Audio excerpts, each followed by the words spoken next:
Assalamualaikum warahmatullahi wabarakatuh. Halo, apa kabar? Semoga sehat selalu ya.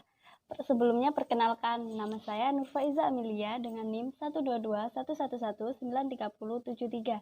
Di sini saya akan membahas tentang hambatan listrik. Baiklah, untuk sebab pembahasan pada kali ini adalah yang pertama, hambatan listrik, nilai hambatan listrik, faktor yang mempengaruhi besarnya hambatan listrik, macam-macam hambatan listrik, rumus hambatan listrik, hubungan tegangan hambatan dan arus listrik, dan juga contoh soal. Yang pertama, arus listrik. Arus listrik merupakan banyaknya muatan listrik yang mengalir pada sebuah rangkaian listrik dalam tiap satuan waktu, yang dikarenakan adanya pergerakan elektron-elektron pada konduktor. Dan dalam konduktor juga terdapat resistensi atau yang dikenal sebagai hambatan listrik. Arus listrik juga terjadi akibat adanya beda potensial atau tegangan pada media penghantar antar dua titik. Yang kedua, yakni hambatan listrik. Hambatan listrik merupakan sifat suatu benda atau benda untuk menahan atau menentang aliran arus listrik. Besarnya hambatan pada sebuah rangkaian listrik menentukan jumlah aliran arus listrik pada rangkaian untuk setiap tegangan yang diberikan pada rangkaian sesuai dengan prinsip hukum Ohm. Besarnya hambatan penggantar ditentukan oleh panjang, luas penampang, dan hambatan jenis penghantar. Selanjutnya, nilai hambatan listrik. Nilai hambatan atau resistensi dalam sebuah rangkaian listrik diukur menggunakan satuan ohm yang diberi lambang dengan simbol omega. Sedangkan standar internasional yang dipakai untuk memadakan kelipatan pada sebuah resistensi tersebut yakni kilo ohm, mega ohm, dan juga giga ohm, yang dimana 1 giga ohm sama dengan 1 miliar ohm atau sama dengan 10 pangkat 9 ohm. Sedangkan 1 mega ohm sama dengan 1 juta ohm atau 10 pangkat 6 ohm. Dan juga 1 kilo ohm sama dengan 1000 ohm atau 10 pangkat 3 ohm.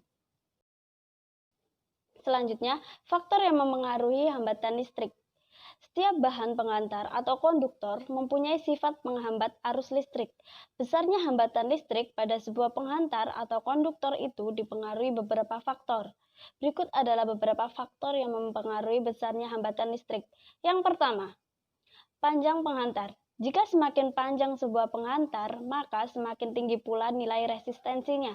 Yang kedua, luas penampang. Jika semakin kecil diameter sebuah penghantar, maka semakin tinggi pula nilai resistensinya. Yang ketiga, jenis bahan. Misalnya dari tembaga yang mempunyai nilai resistensi yang lebih rendah dibandingkan dengan baja. Yang keempat, suhu. Nilai resistensi akan meningkat seiring dengan peningkatan suhu pada sebuah penghantar. Dan masing-masing faktor memiliki rumus sebagai berikut. Panjang gelombang sama dengan panjang kawat sama dengan hambatan jenis kawat dikali dengan luas penampang kawat dibagi dengan hambatan jenis kawat. Begitu juga dengan luas penampang, jenis bahan, dan juga suhu. Macam-macam hambatan listrik. 1. Hambatan listrik sesuai jenis penghantar. Yang pertama, konduktor. Konduktor adalah jenis penghantar listrik yang mudah untuk dialiri arus listrik. Contohnya emas, perak, tembaga, dan lain-lain. Selanjutnya yang kedua, non-konduktor atau isolator. Non-konduktor atau isolator adalah jenis penghantar listrik yang sukar atau sulit untuk dialiri arus listrik atau bahkan juga justru tidak dapat dialiri arus listrik. Contohnya karet, plastik, kaca, kertas, dan lain sebagainya. Yang ketiga, semikonduktor.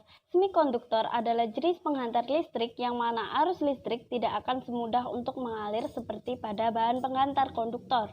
Dan nilai hambatannya juga tidak akan sebesar pada bahan penghantar isolator. Contohnya, germanium, silikon, dan lain sebagainya. Yang kedua, hambatan sambungan. Salah satu penyebab besarnya kecilnya suatu hambatan atau tahanan resistens listrik dalam sebuah rangkaian kelistrikan dapat juga dipengaruhi oleh penyambungan komponen-komponen pada rangkaian kelistrikan tersebut. Sebagai contoh, apabila ada penyambung antara terminal baterai dengan kabel tidak tersambung dengan baik atau sambungan tersebut longgar, maka ketika arus listrik melewati bagian yang longgar tersebut akan mengakibatkan semakin susah atau sulit dan akan menimbulkan panas. Yang ketiga, hambatan karena panas. Temperatur atau suhu akan mempengaruhi besar kecilnya nilai suatu tahanan. Pada umumnya, apabila temperatur naik, maka nilai tahanan listrik juga akan bertambah besar. Nyala lampu di atas akan semakin redup ketika kawat dipanaskan. Maka, hal tersebut membuktikan bahwa arus listrik yang mengalir di lampu tersebut semakin sedikit karena nyata lampu yang redup. Maka berarti tersebut dipengaruhi karena semakin besarnya hambatan listrik pada kawat. Rumus hambatan listrik sendiri dapat dirumuskan dengan hambatan listrik sama dengan hambatan jenis dikali panjang penghantar dikali luas penampang. Hubungan tegangan, hambatan, dan arus listrik. Hubungan tegangan, hambatan, dan arus listrik bisa dijelaskan melalui hukum Ohm. Hukum Ohm sendiri adalah hukum yang menyatakan bahwa besarnya arus listrik yang melalui sebuah kawat pengantar selalu berbanding lurus dengan besarnya tegangan sumber yang diberikan pada kawat pengantar tersebut. Di bawah ini adalah persamaan dari hukum Ohm.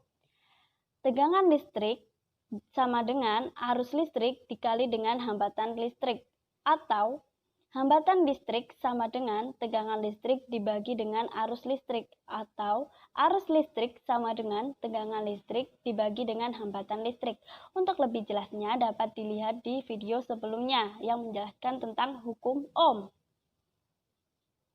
Dilihat dari persamaan tersebut, bisa dijelaskan bahwa setiap 1 ampere arus listrik yang mengalir melalui sebuah komponen dengan tegangan atau beda potensial sebesar 1 volt, maka hambatan atau resistensi listrik pada komponen sebesar 1 ohm. Hubungan tegangan, hambatan, dan arus listrik juga bisa dianalogikan dengan sebuah tangki yang berisi air yang berada di ketinggian tertentu di atas tanah. Pada dasarnya, tangki tersebut ada sebuah pipa yang dipakai untuk mengalir air. Banyaknya air pada tangki bisa diibaratkan sebagai sebuah muatan listrik, sedangkan tekanan di ujung selang bisa diibaratkan dengan tegangan listrik. Kemudian, aliran air bisa diibaratkan sebagai arus listrik, dan ukuran diameter pipa air bisa kita anggap sebagai resistensinya. Apabila di dalam tangki air semakin banyak, maka semakin tinggi pula tekanan pada ujung selang air tersebut. Begitu pula sebaliknya, seiring dengan semakin berkurangnya air di dalam tangki, maka tekanan air pada ujung selang air tersebut akan semakin berkurang. Banyaknya air yang mengalir juga akan berkurang. Begitu pula semakin kecil ukuran diameter pipa, maka semakin sedikit air yang mengalir. Selanjutnya, contoh soal. Suatu pengantar panjangnya 4 meter dipasang dengan beda potensial 12 volt, ternyata arus mengalir 0,24 ampere. Jika luas penampang kawat 4 kali 10 pangkat min 2 mm per sekon, tentukan A. Hambatan pengantar, B. Hambatan jenis pengantar. Diketahui I sama dengan 4M, V 12P, A sama dengan 4 kali 10 min 2 mm kuadrat, dan I sama dengan 0,24 ampere. Ditanya hambatannya. Yang pertama, dijawab.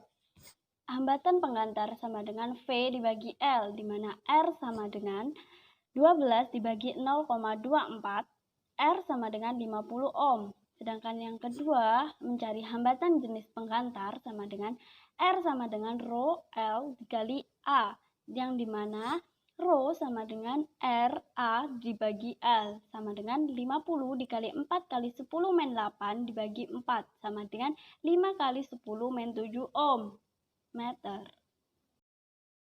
Soal yang kedua, sebuah lampu pijar yang filamennya terbuat dari bahan dengan koefisien suhu hambat jenis 0,005 derajat Celcius, filamen tersebut memiliki hambatan 150 ohm. Ketika berpijar dengan suhu sekitar 120 derajat Celcius, hambatan lampu pijar pada suhu 20 derajat Celcius adalah dijawab. Yang pertama diketahui A sama dengan 0,005 per derajat Celcius, RO adalah 150 ohm, suhu pertama 120 derajat Celcius dan suhu kedua adalah 20 derajat Celcius. Ditanya hambatan. Dijawab, pertama-tama kita akan mencari suhu terlebih dahulu, yang dimana delta T sama dengan T2 dikurangi T1, sama dengan delta T sama dengan 20 min 120, delta T sama dengan min 100. Selanjutnya kita cari delta R-nya sama dengan A dikali RO dikali delta T, di mana delta R sama dengan 5 dikali 10 pangkat min 3 dikali 150 dikali min 100, di mana delta R sama dengan min 75 ohm. Selanjutnya R sama dengan RO plus delta R, di mana R sama dengan 150 ditambah min 75, R sama dengan 75 ohm. Informasi tambahan dari materi kali ini adalah salah satu alat ukur yang digunakan untuk mengukur hambatan listrik adalah alat ukur jembatan Wheatstone, yakni sebuah alat ukur yang dapat digunakan untuk mengukur hambatan listrik yang tidak diketahui. Dan alat ukur jembatan Wheatstone ini merupakan alat ukur yang ditemukan oleh Samuel Hunter Christine pada tahun 1833 silam, tetapi dipopulerkan oleh Sir Charles Wheatstone di tahun 1843 silam. Sehingga sampai sekarang alat ukur menjadi terkenal untuk mengukur suatu hambatan listrik yang tidak bisa dihitung atau tidak bisa diketahui. Baiklah, sekian materi yang dapat saya sampaikan. Kurang lebihnya mohon maaf. Terima kasih. Wassalamualaikum warahmatullahi wabarakatuh.